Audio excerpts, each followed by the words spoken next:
Another day, another Monday, another losing Sunday. Commanders fall big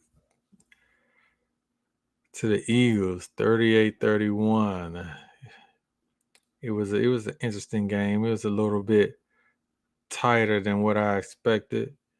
And I gotta give them you know, I don't want to give them no props, but they kept the game a little bit closer than what I thought it was going to be. I thought it was going to be they were going to get smashed, but it pretty much played out just like the first game, where the Commanders had the lead, first, second quarter, beginning of the third quarter, and then I was waiting. I was waiting until, you know, we was gonna make a mistake, or we was gonna give up a big sack, or had a turnover that was gonna cost us the game.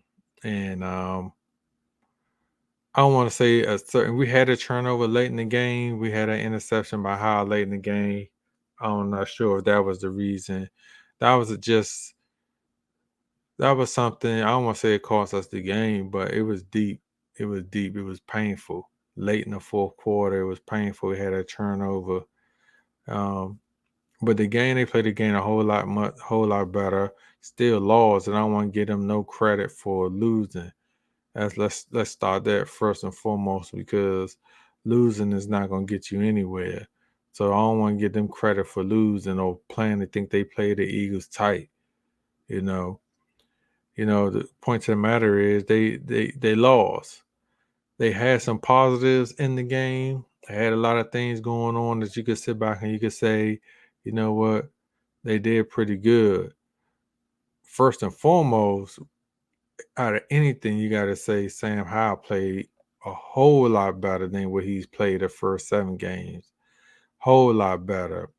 He was 39 of 52, 397 yards, 4 TDs, and again, we had that crucial interception, but he got rid of the ball. Didn't hold the ball, got rid of the ball. Um, did a lot of things I thought I wanted them to do, and I talked about this last week, was the quick game. I wanted them to play in the quick game, get rid of the ball, get the ball out of his hand, get the ball into your best guy's hands. They pretty much did that pretty well. They did that pretty well. Got the ball in McLaurin hands, got the ball in Dawson and Samuels and Logan Thomas. Crowder came in there, had some. Everybody was eating yesterday, and that's what I like. It and I like, more importantly, it helped the offensive lineman out. It helped the offensive lineman out. You know, you had 2 starters. One starter got hurt. The other guy they put on the bench. They needed to change up. The offensive line played pretty well. They gave up that one crucial sack out the whole game. A sack where you needed this guy to block the most. The 4th and 8, I think it was 4th and 8. He gave up the sack strip fumble. Pretty much ended the game right there. And turnover on downs. Offensive line played well. I got to get him pretty good credit. You know, Larson came in, and then you had the other guy, Paul, came in. They played pretty good. I know the Eagles was down some defensive linemen yesterday, and but still, they gave up one sack, and that was pretty good. How played better. Everyone played better, but then again, like I said before, still is in a losing effort. Losing effort. Um, you know, offense scored 31 points. Still, the running game was still non-existent. Um, didn't get Robinson the ball, didn't get Gibson the ball, didn't give Rodriguez an opportunity to play. And to be honest, Rodriguez didn't even he was out yesterday. He didn't even have a Curry in the game yesterday. So Robinson had 10 carries, 59 yards. That's not going to cut it. He averaging 5.9 yards a pop yesterday. And actually, he had his longest was 29, so his average probably 9 carries, 30 yards, something around there. That's going to be pretty bad. We need to do a whole lot better with that. My receiving core, Dawson had 8 for 108. Crowder had 7 for 95. Crowder stepped in big time. McLaurin 5 for 63. McLaurin had those 2 big drops the fourth quarter, but you have those, and I'm not blaming him for them. You had those. You wish that it could have been the other way. You wish he could have played the other way, and the ball could have went the other way. But he had those. Those were some big drops. And he got some small catches from some of the guys to the rest of the team. Gibson had 5 for 28. Sanders had 4 for 22.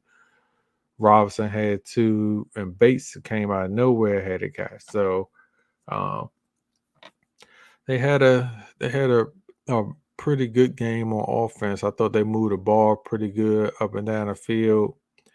And this is exactly what I thought, the all season that the enemy offense was going to look like. I thought they was going to give up good pass protection. Side was going to dink and dunk, or he'll find intermediate passes like he did yesterday. I thought they was going to do that all year, but it worked by slowly. I don't really know what was the Eagles' game plan for yesterday, but obviously they took their time. They played pretty bad on defense. Now offense gave us an opportunity to win. Offense gave us an opportunity. They scored some points, 31 points. Even though when a team scored 31, you're supposed to win. But like us, we always do it. When one side of the ball play good, the other side of the ball play terrible. And as you look at it, the Eagles scored 21 points in the fourth quarter. Scored 7 points. They scored 28 points in the second half. 28 points in the second half. Pretty much shut them down to 10 points the first half, and they scored 28 points in the second half. Our front four defensive line was pretty much non-existent. Sweat, Young, Payne, Allen. I didn't even know if they showed up for the game. I know they had 4 guys down there, but it couldn't have been those 4 guys that they got $100 million tied up into. Couldn't have been. I don't even think we had okay. Sweat had a sack yesterday. He had 1 sack, and I don't even remember him doing that. So it was kind of bad. Defense got bad. The linebackers was poor. Mayo. I mean, Mayo honestly, in all jokes aside, Mayo is a special teams guy that should be running up and down on special teams, getting a shoestring tackle. He shouldn't be out there starting on somebody's defense. It's some guys. He's just not fast enough. He's not fast enough. He's not agile enough to be out there starting on the NFL defense. But we got him. We got him on our team. He's running up and down. He's trying to make plays, and he's just not fast enough. He's just not fast enough. Just can't cut it. Same thing with Davis. With Davis is fast enough. He's just never in the right position. Never in the right position. I seen him yesterday. Made it to a couple wolf tackles where he thrown his shoulder into the runner and missed everything. And I'm like, Davis, keep your head up. What you doing? I seen, and to be honest, I seen a couple of guys on defense yesterday whiffing on tackles. And, it just, you just get tired of it. You get tired of it. You think you go out there and you think your team should play a good game. That's what you're hoping for. They should play a good game. But they don't never show up. They don't show up to play. They show up to get paid. They could show up and get that paycheck on Monday. They ain't did a goddamn thing on Sundays, but show up to get paid on Mondays. Sound about right. Sound about the average American.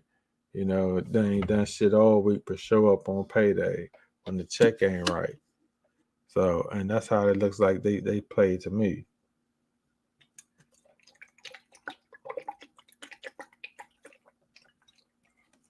So we're here. We lose 38-31. Game was kind of close. Wasn't kind of close. Was kind of close. And we're here, and I call this Loser Mondays. Everybody around the city mad.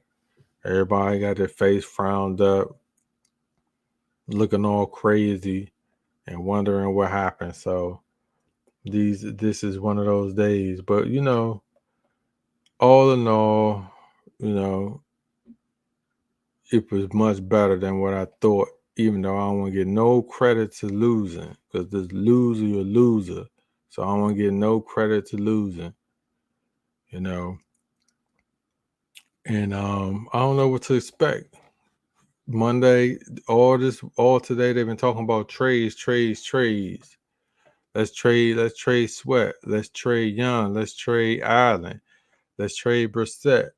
Let's trade, let's trade everybody. Let's get everybody out of here. Let's trade the whole team for a whole new team. That's all I hear all day long. And honestly, I'm kind of tired of that. Tired of people complaining about. I know people want to make some moves. I know people want to win. I know everybody here think they're GM. There's even got sports reporters in the DC area who think they are GMs, and they say they need to do this and do that. Never made a trade in their life, and they volunteering.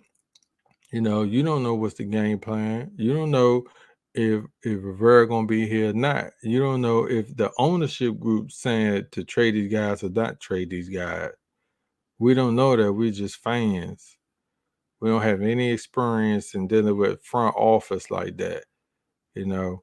So who knows what they have? I know they shouldn't put all that money in their front four defensive line with two expiring contracts, Sweat and Young, but you don't know. I mean, you don't really know who's the trading partners, who's our potential trading partners. Um, You hear all this stuff. Atlanta got Big Grady Jackson go down. They just made it trade with the Eagles to get another big guy. So you don't know if they looking. Then we're not sure even the compensation is right to make a trade. Do we trade Sweat or Young for a fourth round pick?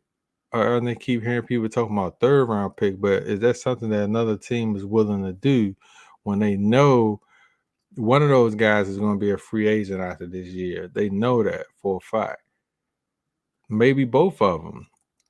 So do another team give up one of their crucial draft picks to sign them and not to trade for them and not know if those guys going to sign? So it's a lot of ifs when you're thinking about it. There's a lot of people want to do this or they want to trade this guy, trade that. And we're just not sure. We're not sure what the situation is as far as the rest of the teams around the league.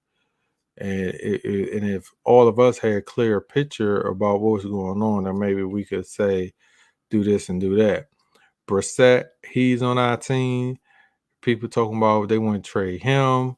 Um, you got the injury with Cousins. You got some other thing that's going on in Cleveland, and now you got the 49ers, and the guy hurt himself yesterday. We got Arizona moving around with their quarterback situation. So there's a lot of different things that's going on in the league yesterday that you just don't know where every team stand and everybody moving here and there. All we could do is sit around here and speculate. Do I think they should trade some of those guys? I don't know. Those you can't pay these guys just to show up and collect a check, because obviously it's not working on defense. These guys are they don't attack the quarterback. To me, I was arguing with Matt Mormon earlier this year, and I said, why do our guys they don't attack?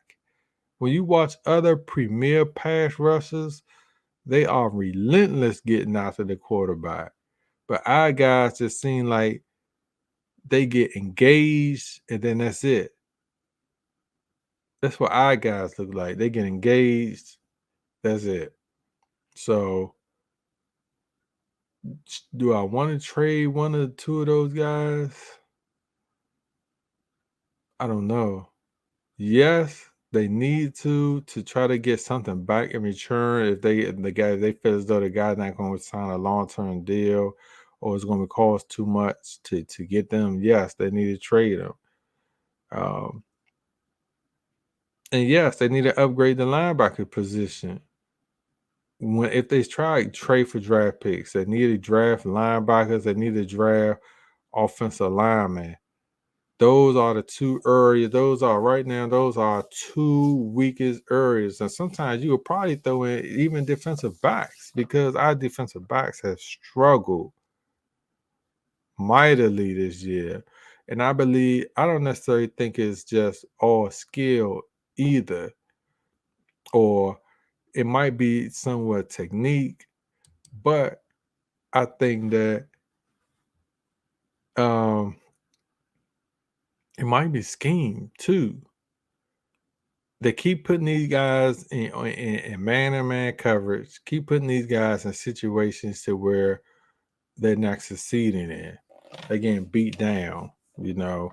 I'm all for I heard again another thing I heard today talking about Forbes. I'm all for putting Forbes out there and let him guard AJ Brown. To me, I don't think there's anything wrong with that. Yeah, he got beat. It's nothing wrong with just with guys don't understand. It's nothing wrong with getting beat. That's how you learn to play. We keep talking about like AJ Brown is a bum. Like AJ Brown is some shit. AJ Brown is one of the best wide receivers in the game. So if he beat me, he beat me. I'm there, I'm near up, he got one on me. That's the only way these guys are gonna learn. You learn how to play if you playing a guy. You know, I sit here every day and watch Tyreek Hill dog dudes left and right all the time. Veterans up and down the field every day, just straight dogging them. So for our rookie to be out there playing against AJ Brown and playing against some of these other receivers, let him play. That's the only way he gonna sit out there. He gonna learn how to play the game. If he get beat, he beat. You know, he beat. Do he deserve safety help? Yes, he deserves safety help. He deserves some help at times. But just let him play. We're not sitting here playing, oh, take him out. Who you want to take him out? Put who in? Danny Johnson? Huh? St. Jude? Them dudes getting burnt too. So I'd rather have my rookie out there, let him learn playing against AJ Brown than having some of these other guys out there that's doing the same exact thing as what he's doing. Let him learn, let him play, let him gain experience. Let him build his confidence back up. The only way you're gonna build your confidence back up if you play. That's the only way that's gonna happen. And I don't mind if AJ Brown burn him up. If AJ Brown, you know, he scored 2 touchdowns. That's fine. One on Forbes and one on somebody else he burnt up. But that's AJ Brown. One, I think he's in a race for MVP, almost top in the league. So I gotta respect that, and I gotta respect Ford for going out there and playing up against him because those are tough matches. All the matches that he played up against guys those were tough matches for a rookie. And I think he might have struggled, but I think he went out there and he competed because next year when we need him to show up, he gonna have the experience to show up. So, but all in all, yesterday I was a little bit upset about missed calls that we had in the game, far as reverting and challenge the fourth down, Devontae Smith, he dropped it. Everybody saw that he dropped it. We didn't challenge that. We let that play get away from us. Dotson play where hit the ball. New York claimed the ball hit the ground. They reverse it and don't want to reverse it back. And that was some bullshit. So I think the referees had refed a terrible game. terrible games all around the league yesterday, all around the league, and it just I don't know. Then you click over to the NBA. A few minutes ago, the Wizards was winning. Now these motherfuckers, now they losing by 30. Just that fast they was winning. Now they losing by 30. 112, 81. See, DC Sports, man. I told you, man. You gotta have some good patience when you mess around with these DC Sports. They was just they was just winning before I started this podcast. Before I started talking, they was just winning. Now they losing by 30. That fast. DC Sports. It's hard. It's hard out here when you got these teams going on like that. But you know, you gotta keep repping your city, repping your teams, man. Even though it's hard to when you're thinking about them or they trying to get them to do better, get them on the map to do better. I want them to win. I want the Skins to win. Commanders, Nationals, Capitals, everything. You know, you just gotta continue to root for them, continue to win. Again, Commanders, you know, they lost a close one. Close one. They lost a close one, man. It's gonna get better. Don't worry about it. Things gonna get better. I could feel it. They with new ownership, you know, get some right people in there to get them boys ready. It's gonna get a whole lot better. Stay tuned. Next week is gonna be a. Hopefully, we could pull off a week. Next week we got the Patriots. That's gonna be tough. Going against Bill Parcells. You know, again, Mike Jones. Please don't let Mac Jones play like some shit all year. All year. This motherfucker better not look like Tom Brady, a second coming of Tom Brady against us. Please don't let him look like a second coming of Tom Brady. We gotta step up. We gotta play.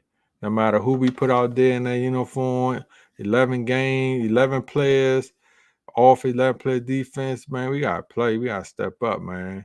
Again, rep the district, you know, the Wizards, Commanders, everything else in between, man. So like, subscribe, man. Just hang in there, man. I've been hanging in there over 30 years of this getting our ass whipped. You know what I'm saying? I don't even want to turn around because my shirt got rip marks all on the back of it from getting our ass whipped every year, every week, for 30 years. I got bruises of 30 years on my back, fucking around with these Skins and Commanders. Like and subscribe, and I get back up with y'all for that matchup against New England. You know, I'll let something out, tell you how it is, and I'll tell you how the Wizards getting their ass whipped, getting their foot put up in their ass again. And the season, the season just started, and they already getting motherfucking 15s up their ass early. Size 15s. So, you know, like, subscribe, and Commanders fall to the Eagles 38-31. Sad Monday.